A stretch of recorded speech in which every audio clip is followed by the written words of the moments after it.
para você, querido amigo, que acabou de chegar, que acabou de se juntar a nós.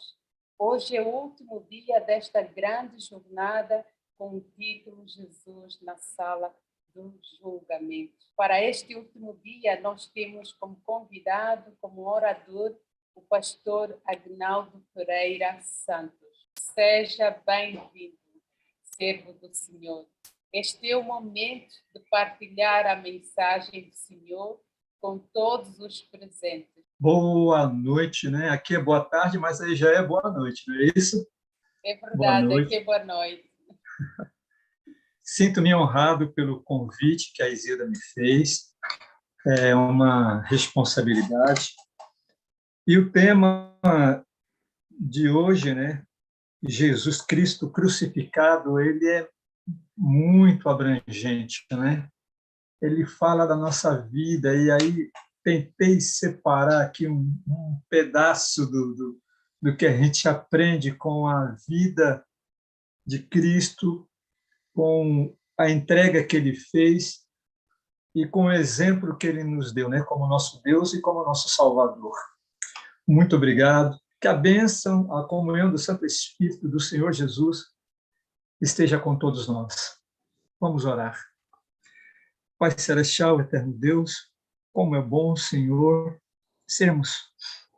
ouvir a voz do Santo Espírito, sermos impressionados pelo teu Santo Espírito e parar esses momentos para estudar a tua palavra.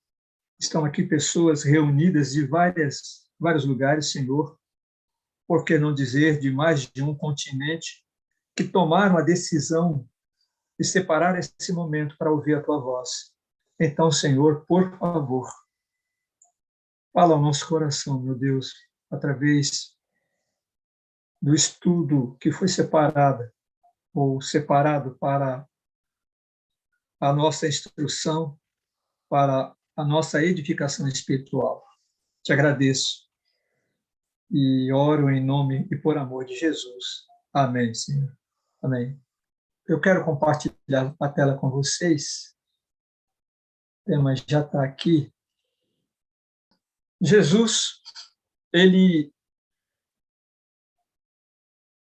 além de ser o nosso Salvador, ele é o divisor da história e é também o divisor da vida dos que o aceitam. Ele muda a vida das pessoas e muda a vida daquele que está perdido, desencaminhado. Essa pessoa, temos alguns exemplos na Bíblia, os próprios discípulos, mas um exemplo específico que nós temos de uma vida transformada pela presença de Cristo é o apóstolo Paulo. E nós vamos usar alguns textos de Paulo aqui nesse estudo, dando uma ênfase nos evangelhos, porque são os evangelhos que relatam a crucifixão de Cristo, e também trazer uma meditação refletindo a Cristo para fechamento do nosso estudo. O Messias estava previsto desde Gênesis 3,15, desde lá da fundação, da criação do Jardim do Éden, de quando foi cometido o pecado, que o Messias foi previsto, foi prometido, né? A intenção do Antigo Testamento inteiro visava preparar o coração dos pecadores para a vinda do Salvador. E a palavra de Deus foi autorizada a ser escrita para que essas profecias pudessem encontrar guarida nos corações. Primeiramente sendo passada oralmente, depois o próprio Deus autorizou Moisés a escrever e os profetas assim consecutivamente. Aí, nesse raciocínio de palavra escrita, nós encontramos João, capítulo 5, verso 39, que diz: examinai as Escrituras, porque julgais ter nelas a vida eterna. E são essas mesmas Escrituras que dão testemunho de mim, o próprio Jesus falando que as Escrituras dão testemunho dele. Os evangelhos escritos, inspirados pelo Espírito Santo, visam testificar que as profecias concernentes ao Messias se cumpriram. E aí nós temos no Velho Testamento a profecia, no Novo Testamento o cumprimento da profecia, e tudo isso registrado para nos dar esperança, para nos conceder fé, preparar, por que não dizer, para nos transformar, a sermos as testemunhas que Deus precisa para que o mundo conheça o amor de Deus. As cenas finais da vida de Cristo, especialmente as da crucifixão, devem ser cuidadosa e minuciosamente estudadas. E eu fiquei muito feliz quando Isilda me passou o tema geral, né, que fala sobre a vida de Jesus. E o grupo Fala Minha Alma tem trazido esses temas, semanas de orações, vigílias, que têm edificado muito a vida daqueles que participam desse grupo. Pela transgressão da lei divina, Adão e Eva foram banidos do Éden. Cristo, nosso substituto, devia sofrer fora dos limites de Jerusalém. Ele morreu fora da porta onde eram executados malfeitores e homicidas. Plenas de sentido são as palavras que Paulo escreve em Gálatas, capítulo 3, verso 3. Cristo nos resgatou da maldição da lei, fazendo-se maldição por nós. O preço que nós deveríamos pagar, Cristo, então, pagou, porque Romanos também diz que o salário do pecado é a morte. O pecado proliferou, podemos dizer assim, fora do Éden, havendo a necessidade, também como uma consequência do pecado, a multiplicação e a fragilidade humana diante de um ser espiritual que é astucioso, convincente. Os seres humanos careciam, de fato, de um Salvador. E ele nos resgatou da maldição da lei, fazendo-se maldição por nós. Satanás torturava com cruéis tentações o coração de Jesus. Aqui agora já fazendo menção ali os momentos em que Jesus foi crucificado. O Salvador não podia enxergar para além dos portais do sepulcro. A esperança não lhe apresentava a sua saída da sepultura como vencedor, nem lhe falava da aceitação do sacrifício por parte do Pai. Temia que o pecado fosse tão ofensivo a Deus que sua separação houvesse de ser eterna. Cristo sentiu a angústia que há de experimentar o pecador, quando não mais a misericórdia interceder pela raça culpada. Foi o sentimento do pecado, trazendo a ira divina sobre ele, como substituto do homem, que tão amargo tornou o cálice que sorveu e quebrantou o coração do Filho de Deus. Aqui a gente tem uma ideia de como o pecado afastou o homem de Deus, de como o pecado maltratou o coração de Deus, porque Deus, as criaturas dele, né? A igreja dele, a menina dos olhos dele, que ele criou com tanto carinho,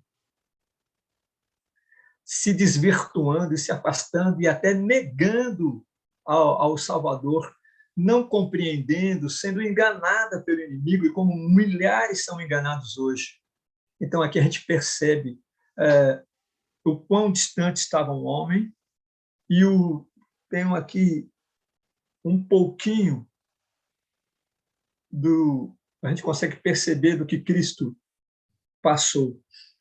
A leitura, ela não consegue, muitas vezes a escrita, ela não consegue passar a dor e o sentimento que está envolvido na pessoa que vive o problema, a situação, no caso de Cristo, que viveu e sentiu o peso de todo o pecado e principalmente a separação de Deus do Pai.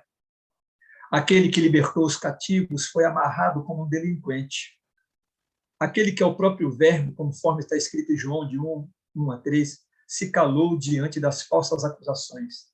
Aquele que se despiu de suas vestes de glória foi vestido com o manto da vergonha. Aquele que é Rei dos reis e Senhor dos senhores teve a sua fronte perfurada por uma coroa de espinhos. Aquele que trocou a adoração dos anjos para vir a este mundo escuro foi cuspido, açoitado e escarnecido. Aquele que é o príncipe da paz foi crucificado pelos seus como um perturbador da paz.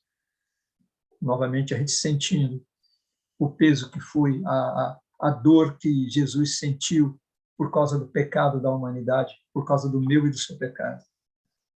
Mas sabe o que é mais assustador nesses relatos? O fato de que Jesus foi traído e entregue por um dos seus discípulos e que foi perseguido, preso e morto a mando dos líderes religiosos do seu povo.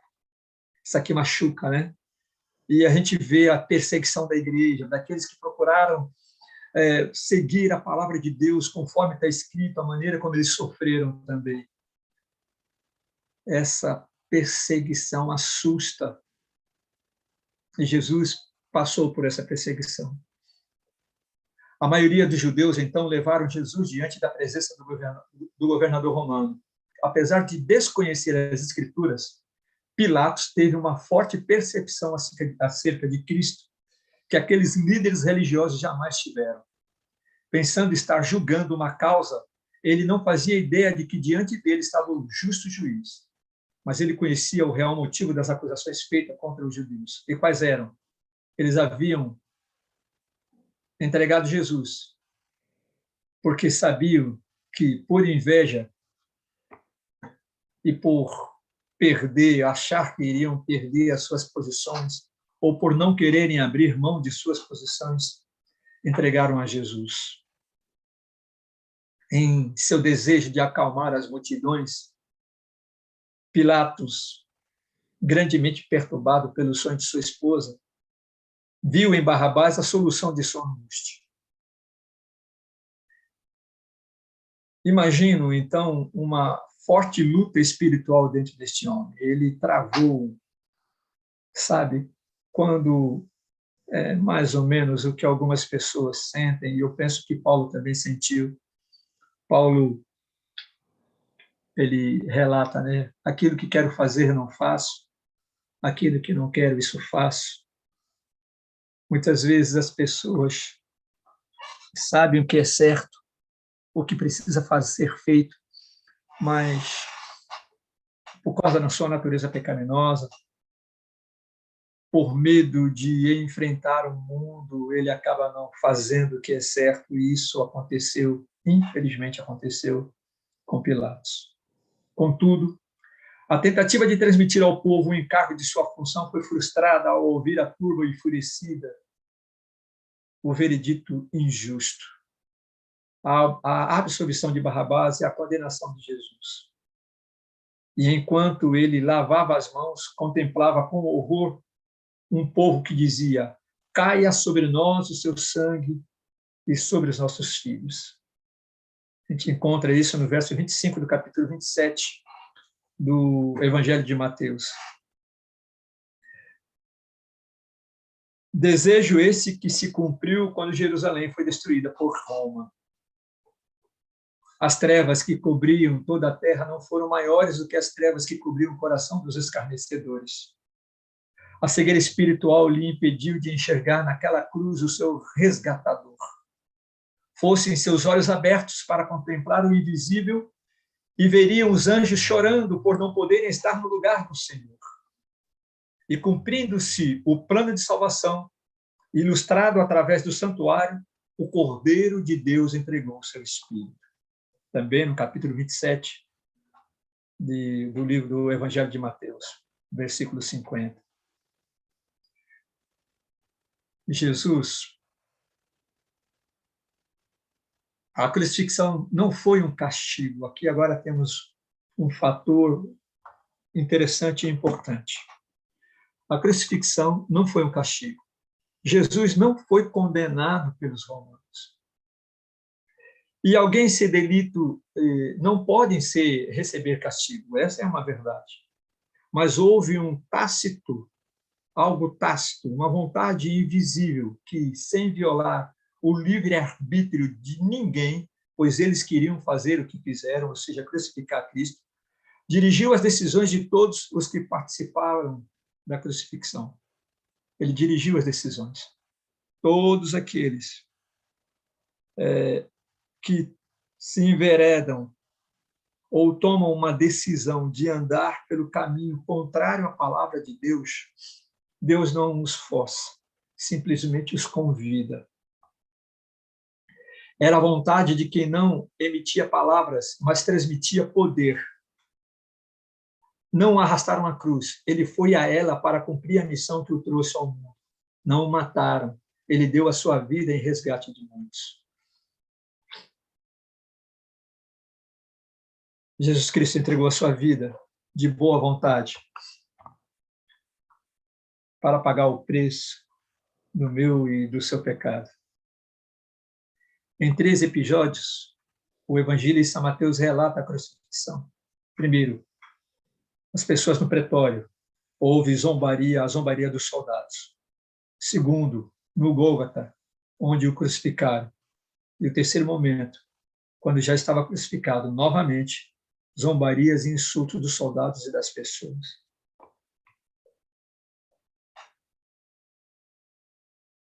Não havendo mais a necessidade das leis em forma de ordenanças, ou seja, dos rituais e cerimônias do santuário, o véu do santuário se rasgou em 2 partes, de alto a baixo.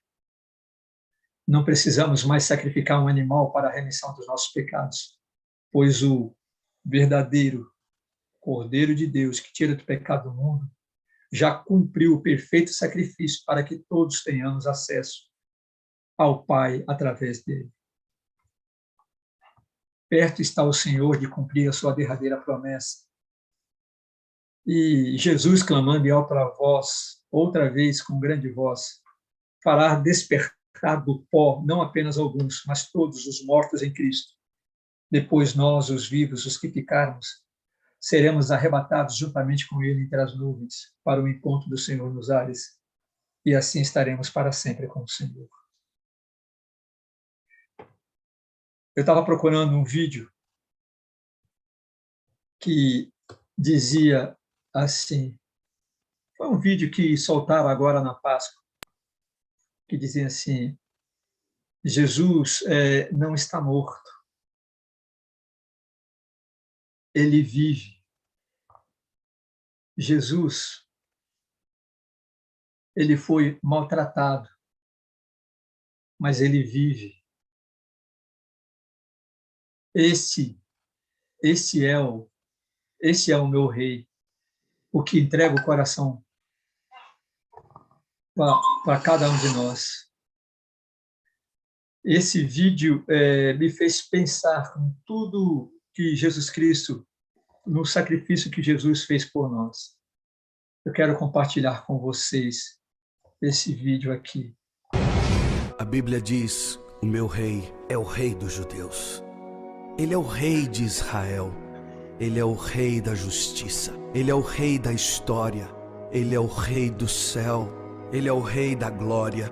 Ele é o rei dos reis. Ele é o Senhor dos senhores. Esse é o meu rei. Me pergunto se você o conhece. Meu rei é um rei soberano. Nenhum tipo de medida pode definir seu amor ilimitado. Ele é continuamente forte, inteiramente sincero, eternamente constante. Ele é imortavelmente gracioso, imperialmente poderoso, imparcialmente misericordioso. Você o conhece? Ele é o maior fenômeno que jamais cruzou o horizonte deste mundo. Ele é o Filho de Deus, Ele é o Salvador do pecador, Ele é a peça central da civilização, Ele é incomparável, Ele é único, Ele é a ideia mais elevada em literatura. Ele é a mais alta personalidade em filosofia. Ele é a fundamental doutrina da verdadeira teologia. Ele é o único qualificado para ser um salvador totalmente suficiente. Me pergunto se você o conhece hoje. Ele supre força ao fraco. Ele é disponível para o tentado e atribulado. Ele se compadece e ele salva. Ele endireita e sustenta.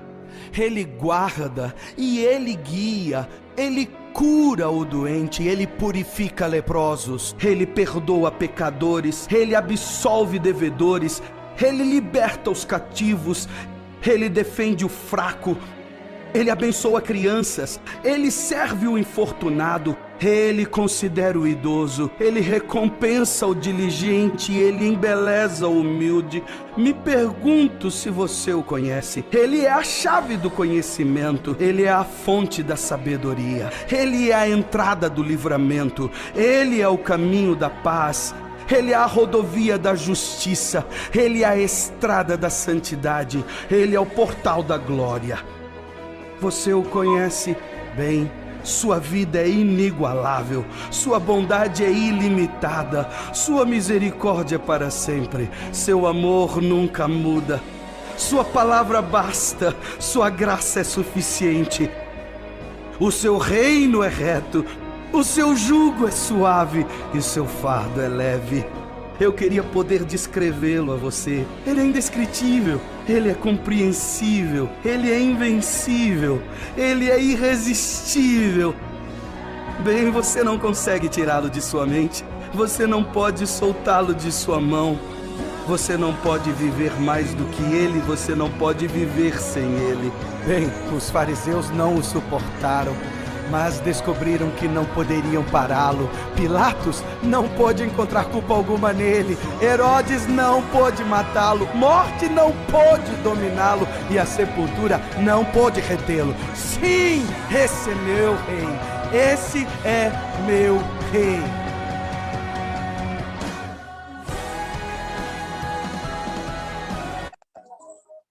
Esse é o meu rei. O que ele fez por mim, por você, o traduz como o nosso rei. Esse é o nosso rei. Eu quero... Perto está o Senhor de cumprir sua derradeira promessa. Ele vai cumprir porque ele é o nosso rei. Assim como sua morte foi um evento que abalou os céus e a terra, a sua segunda vinda será o maior evento que este mundo já presenciou.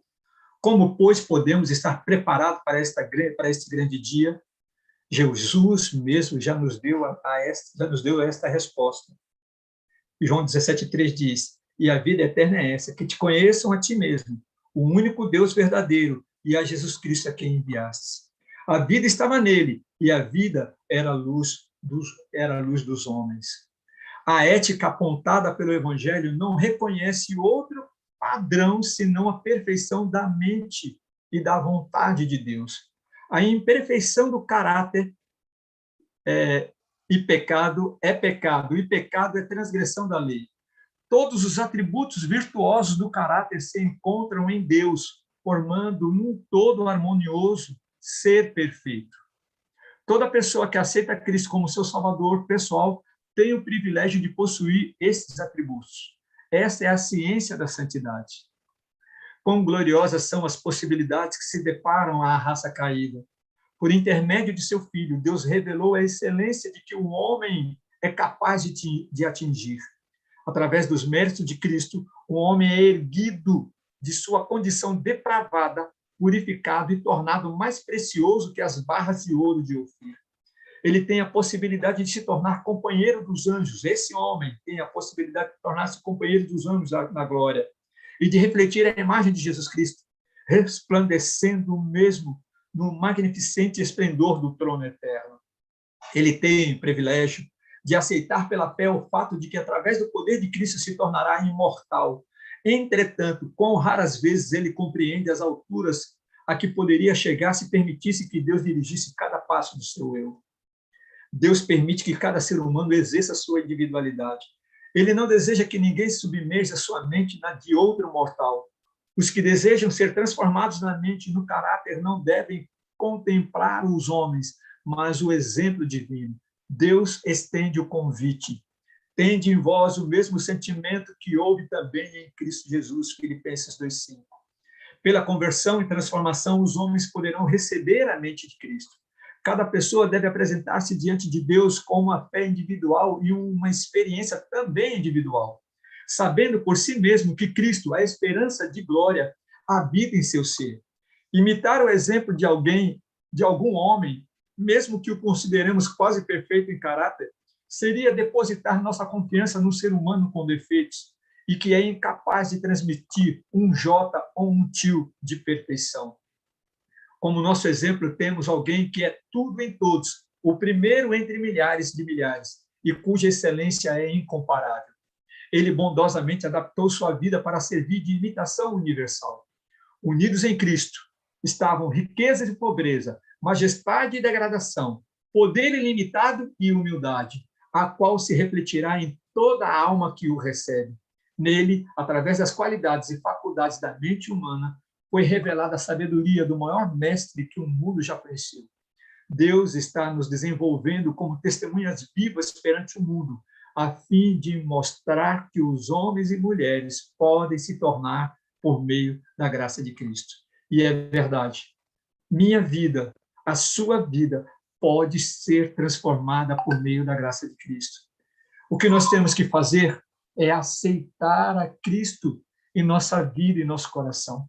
Abrir mão do mundo, dizer como Paulo, usar as mesmas palavras que ele usou. O mundo, para mim, é refúgio. Eu não preciso do mundo, eu preciso de Cristo, porque Cristo que vai me conceder, que tem o poder e que me ama com amor eterno e que deseja me salvar, que me ama com amor eterno e vai me salvar, se assim eu desejar, para viver eternamente com Ele. Porque, afinal de contas, nós somos a menina dos olhos de Deus. Amém, e louvado seja Deus por isso.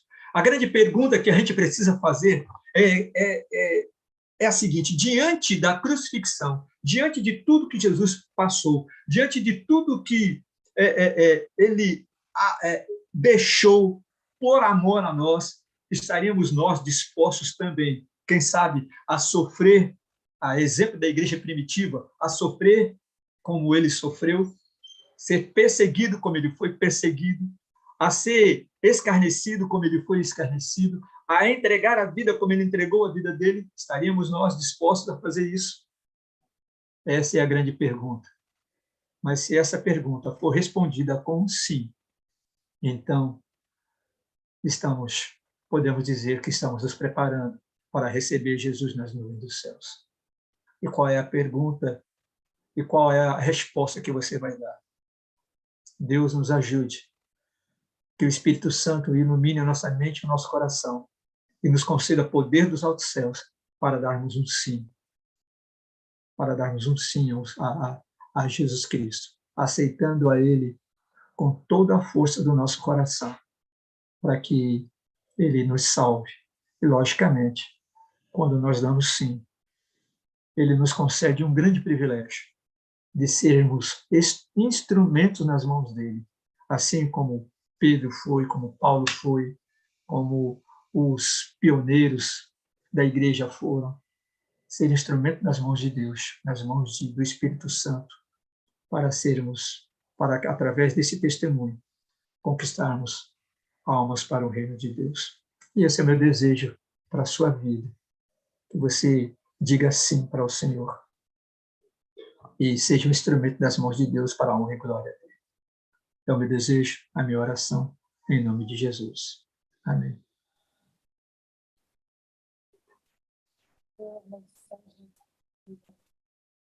Está bem baixinho o seu áudio, né? Está baixinho, vamos falar mais alto. Eu acho que é o impacto da mensagem. Pastor, muito obrigada. Que Deus seja louvado neste ministério, para que continues levando a mensagem do Senhor. E eu gostava de pedir ao pastor que fizesse uma oração para que o Espírito Santo continue a trabalhar nos nossos corações e venha consolidar esta mensagem profunda. Amém. Vamos orar. Senhor Deus, Criador dos céus e da terra, Jesus, Salvador, Espírito Santo, Consolador, que nos convence, ilumina nossa mente. Ó Deus, o Senhor de muitas formas tem nos convidado a entregar o coração a Ti e a Te servir em espírito e em verdade. O Senhor, de muitas maneiras, tem nos ensinado a tua palavra, Senhor. E eu agradeço, porque cá estamos. Acabamos de ouvir, de meditar um pouquinho no sacrifício do nosso Salvador, lá na cruz do Calvário. E podemos, Senhor, perceber o tamanho do sacrifício que Ele fez por amor a nós. E ao estudar a Tua palavra, nós entendemos também que o plano de redenção, ele está ativo, Senhor, e operante através da intercessão de Cristo Jesus no santuário celestial, através da intercessão do poder do Santo Espírito agindo no coração de todo aquele que dá espaço, de todo aquele que se permite ser influenciado pelo Espírito. E cá estamos, Senhor, influenciados pelo Teu Santo Espírito, estudando a Tua palavra. E eu te peço, ó Santo Espírito, da mesma forma que nos alcançasse, completa a obra que iniciastes em cada um de nós, Senhor, para que sejamos instrumentos nas Tuas mãos, para que, por amor a Jesus, pelo testemunho, possamos despertar nas pessoas o desejo de também conhecer a Cristo e entregar o coração para Ele. É escrito na Tua palavra, Senhor, que a boa obra iniciada em nós, o Senhor haverá de completar. Então completa, Senhor, por favor. Peço que derrame o Teu Espírito em porção dobrada sobre a vida de cada um dos Teus filhos aqui, sobre a vida de cada um dos Teus filhos que ouvirão esta palavra, e que pelo poder da Tua palavra vidas sejam transformadas. Essas bênçãos eu te peço em nome e por amor de Jesus. Amém. Sim. Amém. Pai, amém, e glória a Deus. Somos gratos a Deus por este privilégio de ouvir e meditar na palavra do Senhor. Pastor, mais uma vez queremos agradecer a vossa presença neste programa, neste último dia de reflexão sobre a jornada de Jesus na sala do julgamento. Vida no Espírito. Amor incondicional. Comunidade saudável. Missão atrativa. Sala 57. Estamos em movimento.